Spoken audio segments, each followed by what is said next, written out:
हमारी संस्कृति में हर देव, हर देवी को अलग अलग भाव के लिए पूजा जाता है। विष्णु को संचालन के लिए, तो लक्ष्मी को वैभव दान के लिए। एक बार भगवान विष्णु जी शेषनाग पर बैठे बैठे बोर हो गए और उन्होंने धरती पर घूमने का विचार मन में किया। वैसे भी कई साल बीत गए थे धरती पर आए और वह अपनी यात्रा की तैयारी में लग गए। स्वामी को तैयार होता देखकर लक्ष्मी माँ ने पूछा, आज सुबह सुबह कहाँ जाने की तैयारी हो रही है? विष्णु जी ने कहा, हे लक्ष्मी, मैं धरती लोक पर घूमने जा रहा हूँ। तो कुछ सोचकर लक्ष्मी माँ ने कहा, हे देव, क्या मैं भी आपके साथ चल सकती हूँ? भगवान विष्णु ने 2 पल सोचा, फिर कहा, एक शर्त पर तुम मेरे साथ चल सकती हो। तुम धरती पर पहुंचकर उत्तर दिशा की ओर बिल्कुल मत देखना। इसी के साथ माता लक्ष्मी ने हाँ कह के अपनी मनवा ली और सुबह सुबह माँ लक्ष्मी और भगवान विष्णु धरती पर पहुंच गए। अभी सूर्य देवता निकल ही रहे थे। रात भर बरसात हुई थी, चारों ओर हरियाली ही हरियाली थी।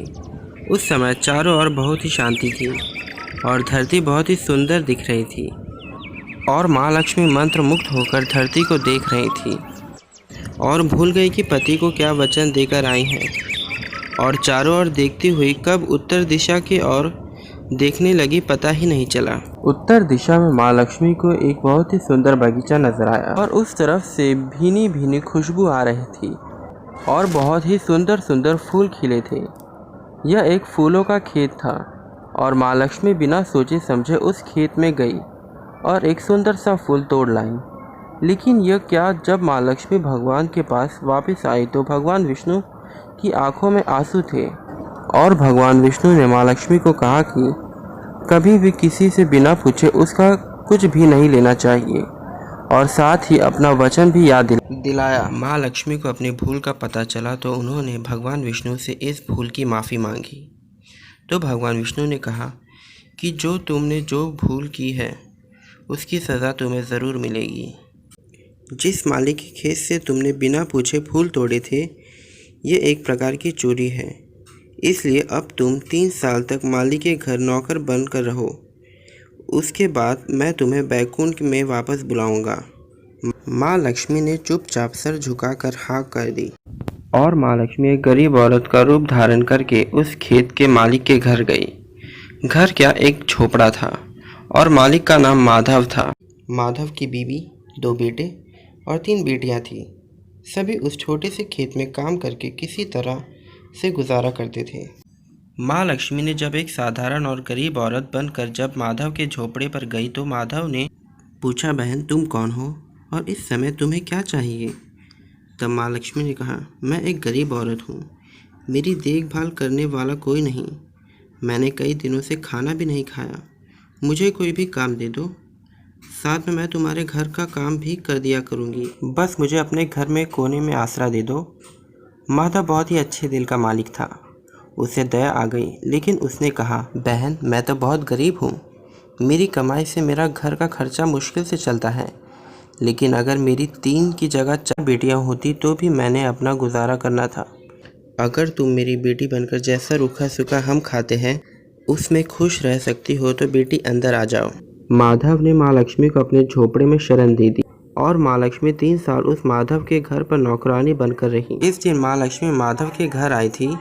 उससे दूसरे दिन ही माधव को इतनी आमदनी हुई फूलों से कि शाम को एक गाय खरीद ली। फिर धीरे धीरे माधव ने काफ़ी ज़मीन खरीद ली और सब ने अच्छे अच्छे कपड़े भी बनवा लिए और फिर एक बड़ा पक्का घर भी बना लिया। बेटियों और बीबी ने गहने भी बना लिए और अब मकान भी बहुत बड़ा बना लिया था। माधव हमेशा सोचता था कि मुझे यह सब इस महिला के आने के बाद ही मिला है। इस बेटी के रूप में मेरी किस्मत आ गई है। और अब 2-5 साल बीत गए थे, लेकिन माँ लक्ष्मी अब भी घर में और खेत में काम करती थी। एक दिन माधव जब अपने खेतों से काम खत्म करके घर आया तो उसने अपने घर के सामने द्वार पर एक देवी स्वरूप गहनों से लदी एक औरत को देखा। ध्यान से देखकर पहचान गया, अरे यह तो मेरी मुंह बोली छोटी बेटी यानी वही औरत है, और पहचान गया कि यह तो माँ लक्ष्मी है। अब तक माधव का पूरा परिवार बाहर आ गया था। और सब हैरान होकर माँ लक्ष्मी को देख रहे थे। माधव ने बोला, माँ हमें माफ़ कर दो, हमने तुमसे अनजाने में ही घर के काम और खेत के काम करवाए। हे माँ, ये कैसा अपराध हो गया। हे माँ, हम सबको माफ़ कर दो। अब माँ लक्ष्मी मुस्कुराई और बोली, हे माधव, तुम बहुत ही अच्छे और दयालु व्यक्ति हो। तुमने मुझे अपनी बेटी की तरह रखा, अपने परिवार के सदस्य की तरह। इसके बदले मैं तुम्हें वरदान देती हूँ कि तुम्हारे पास कभी भी खुशियों और धन की कमी नहीं रहेगी। तुम्हें सारे सुख मिलेंगे जिसके तुम हकदार हो। और फिर माँ लक्ष्मी अपने स्वामी द्वारा भेजे रथ में बैठकर बैकुंठ चली गई।